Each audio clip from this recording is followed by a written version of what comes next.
سب کو نیا سال مبارک، جس میں گھٹنوں پر آئے اس جعلی اور فسطائی نظام کو شکست ہوگی انشاءاللہ۔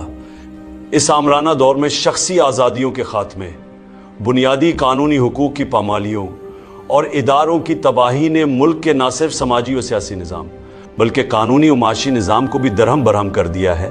جس بھونڈے انداز میں خالد خورشید کو 34 سال قید کی سزا سنائی گئی، اس سے ثابت ہوتا ہے کہ ملک میں رول آف لا کا خاتمہ ہو چکا ہے اور غیر اعلانیہ بدترین آمریت کا راج ہے۔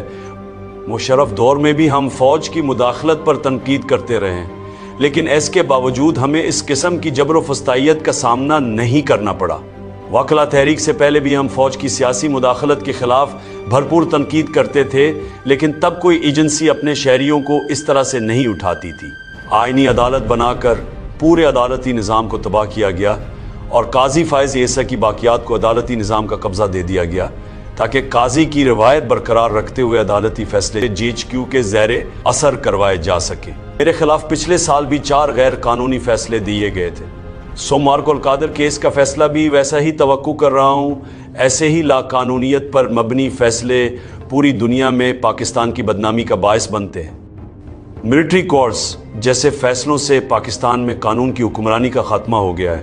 جس ملک میں قانون کی حکمرانی نہ ہو وہاں کوئی سرمایہ کاری کرنے کو تیار نہیں ہوتا۔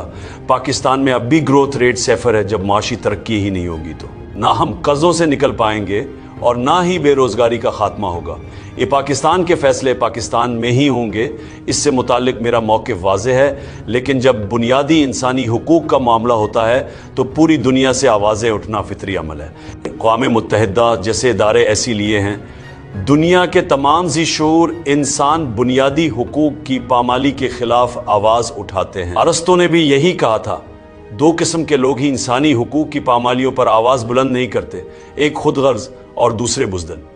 اور ٹرمپ سے یہی توقع ہے کہ وہ نیوٹرل رہیں گے، کیونکہ بائیڈن نے جنرل باجوہ کے اکسانے پر ہماری حکومت کو عدم اعتماد کے ذریعے ہٹا کر واضح مداخلت کی تھی، جو ساری دنیا جانتی ہے۔ ہماری مذاکراتی کمیٹی حکومت کے ساتھ مذاکرات کر رہی ہے، ہمارے مطالبات جائز ہیں۔ 26 نومبر اور 9 مئی پر جوڈیشل کمیشن کا قیام اور سیاسی قیدیوں کی رہائی۔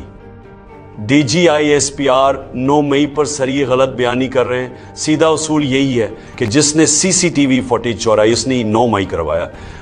ملٹری کورٹ سے فیصلے بھی اسی لیے کروائے گئے کہ وہاں کسی نے CCTV فوٹیج مانگنی ہی نہیں تھی۔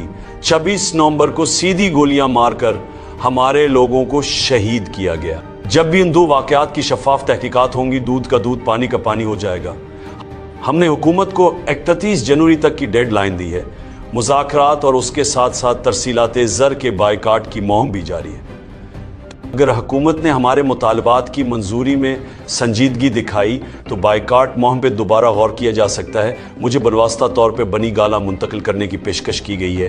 میرا موقف واضح ہے کہ پہلے میرے اسیر کارکنان اور رہنماؤں کو چھوڑا جائے، اس کے بعد میری بات ہوگی۔ اٹک جیل میں بھی مجھے 3 سال تک باہر بھیجنے کی پیشکش کی گئی تھی، لیکن میرا جینا مرنا پاکستان ہے۔ میں آخری سانس تک ملک کی آزادی کی جنگ لڑوں گا اور اپنی قوم سے بھی یہی امید کرتا ہوں۔